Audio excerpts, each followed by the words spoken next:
sifat sebagaimana sifat ahlul jannah. Amin ya Rabbal.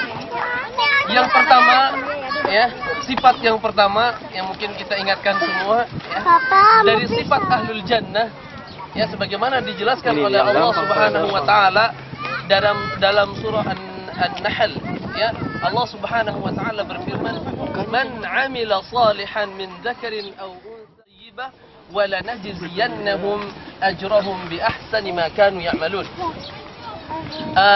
Jadi dalam surah An-Nahl Allah Subhanahu wa taala berfirman, barang siapa yang beramal saleh, ya. Jadi beramal saleh, tidak hanya sekedar amal saleh di sini.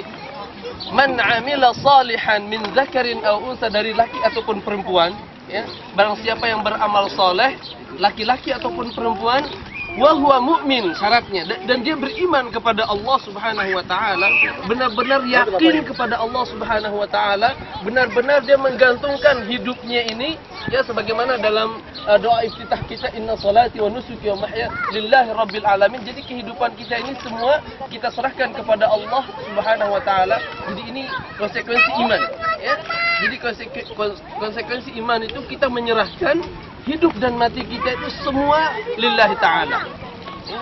Barang siapa yang beramal saleh, kemudian dia beriman kepada Allah Subhanahu wa ta'ala, falanuhyiyannahu hayatan thayyibah. Ini di dunia, balasan di dunia. Allah akan berikan kehidupan yang baik, subhanallah, di dunia, kebahagiaan dunia, ya. Makanya dari sini para ulama mengatakan bahwa kebahagiaan surga itu bersambung dari dunia. Bukan saja di surga, tapi dari dunia. Ya, falanuhyiyannahu hayatan thayyibah. Ya, jadi walaupun kelihatan di dunia itu dia menderita. Subhanallah. Saya baca seorang ibu di Gaza, ya, di Gaza Palestina baru-baru ini, itu meninggal 4 anaknya meninggal di depan matanya, mati syahid. Secara ini, ya, secara akal kita atau penglihatan kita itu terlihat kayak satu penderitaan. Tapi begitu dia ditanya ibu ini, bagaimana kamu dengan anak kamu yang 4, katanya. Dia mengatakan, Allahu Akbar, Alhamdulillah. Dia bersyukur kepada Allah bahwa anak saya sudah mati syahid. Dia bahagia, ya. Dan kebahagiaan ini yang ada di hatinya itu tidak bisa diukur dengan materi dunia. Subhanallah. Ini kebahagiaan, satu kebahagiaan, ya. Jadi falanuhyiyannahu hayatan thayyibah, ya. Jadi mereka akan diberikan kehidupan yang baik di dunia, kehidupan yang bahagia, ya, kehidupan yang barokah, kehidupan yang penuh dengan ketenangan, kehidupan yang subhanallah yang tidak bisa kita bayangkan, ya. Barang siapa yang beramal saleh dan dia beriman kepada Allah, kita akan diberikan kehidupan yang bahagia. Maka artinya kalau kita ingin bahagia di dunia, beramal saleh. Karena tidak ada kebahagiaan tanpa amal saleh. Jadi tidak akan kita capai kebahagiaan itu tanpa amal soleh. Dan sejauh mana amal soleh ini kita lakukan, sejauh itulah kebahagiaan, ketenangan akan kita dapatkan. Falanuhyiyannahu hayatan thayyibah wa lanajziyannahum ajrahum bi ahsani ma kanu ya'malun. Dan kami akan balas, ya, amal mereka di dunia, amal soleh yang dilakukan di dunia akan dibalas oleh Allah Subhanahu wa taala di akhirat dengan pahala yang berlipat, yaitu surga. Jadi dalam ayat ini jelas bahwa kehidupan kebahagiaan akhirat itu dia bersambung dari dunia. Bersambung dari dunia. Subhanallah. Ya. Dan itu terlihat dalam kehidupan keseharian kita, dan itu kita bisa ngambil pelajaran dari kehidupan sekitar kita. Ya. Subhanallah. Ya. Jadi orang yang lebih aktif dalam amal soleh itu hatinya akan lebih tenang, makanya dalam satu hadis saja misalnya, Rasulullah SAW dalam menceritakan tentang kejujuran misalnya, ya, kejujuran itu satu amal soleh, kan. Rasulullah SAW bersabda, iyyakum wal kadhib, alaikum bis-sidq, kata Rasulullah. Kalian hendaklah berlaku jujur. Fa inna as-sidqa, sesungguhnya kejujuran itu yahdi ilal bir, akan membawa kepada kebaikan. Wa innal birra yahdi ila jannah, dan kebaikan itu akan membawa kepada surga. Jadi di dunia kejujuran itu akan membawa kepada ketenangan. Ketenangan hidup, ketenangan segalanya. Kalau kita jujur, subhanallah.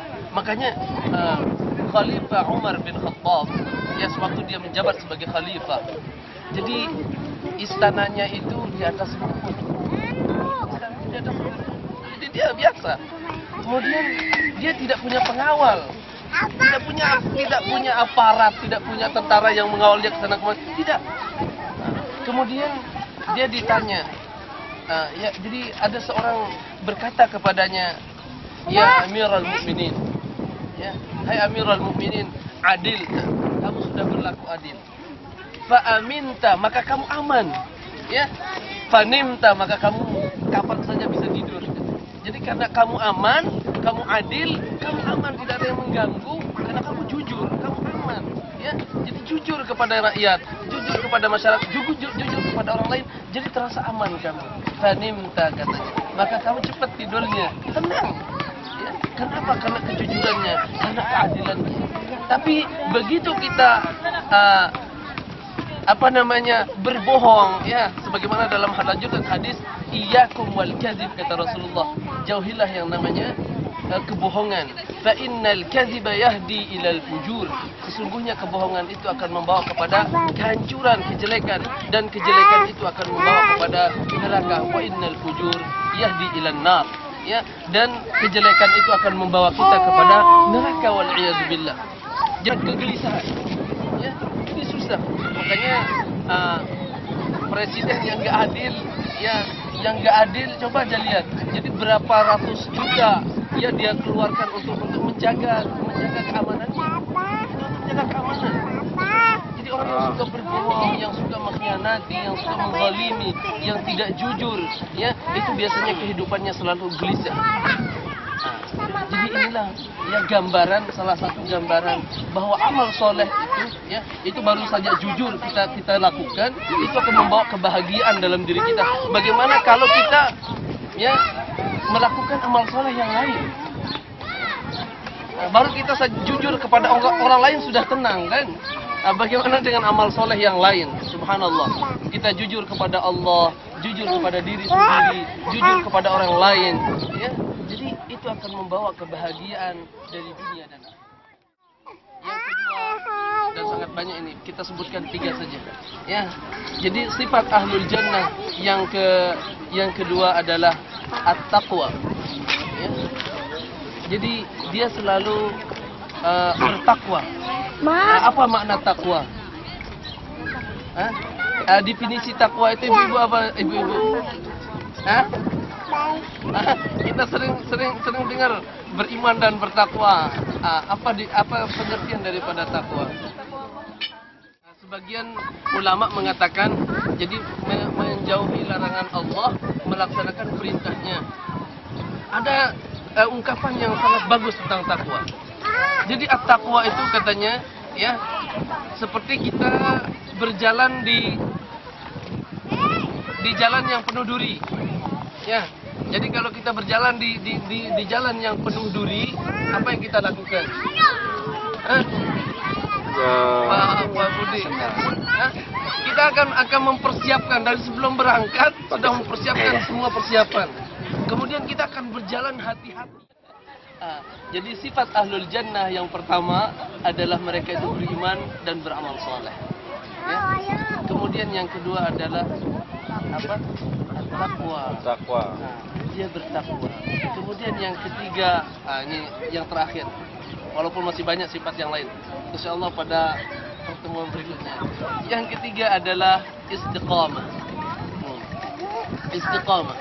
Dan ini istiqamah ini, ya, ini adalah usaha yang lumayan sulit ini. Istiqamah itu artinya kita tetap konsekuen dalam kebenaran, ya. Terkadang istiqamah ini cepat luntur ini. cepat sekali luntur. Misalnya saja, ya, ibu-ibu begitu mulai pakai jilbab, tetangga mulai udah mulai luntur ini istiqomahnya, ya. Atau misalnya kalau kita menjadi pejabat, ya awalnya itu pokoknya sudah niat, saya pokoknya kalau jadi kepala desa nggak nerima sogok, sama sekali nggak nerima sogok. Begitu melihat 1 juta, nggak boleh, haram ini, nggak boleh. Tapi begitu ngelihat 10 juta, nggak apa-apa, haram sedikit. Jadi haram. Nah, ini hilang istiqomahnya. Nah, ini yang sangat susah. Makanya Rasulullah SAW ya selalu berdoa, dan ini mudah-mudahan menjadi doa kita setiap waktu ya, dan setiap saat, agar Allah selalu memberikan keistiqomahan dalam hati kita. Doa Rasulullah SAW, Allahumma ya muqallibal qulub tsabbit qulubana ala dinik, wa ya musarrifal qulub sarrif qulubana ala ta'atik. Ya Allah, tausiah singkat, mudah-mudahan bermanfaat buat saya sendiri dan kita semua. Nas'alullah yanfa'ana bima qulna wa sami'na. Aqulu qawli hadza innahu huwal ghafurur rahim. Assalamualaikum warahmatullahi wabarakatuh. Waalaikumsalam warahmatullahi wabarakatuh.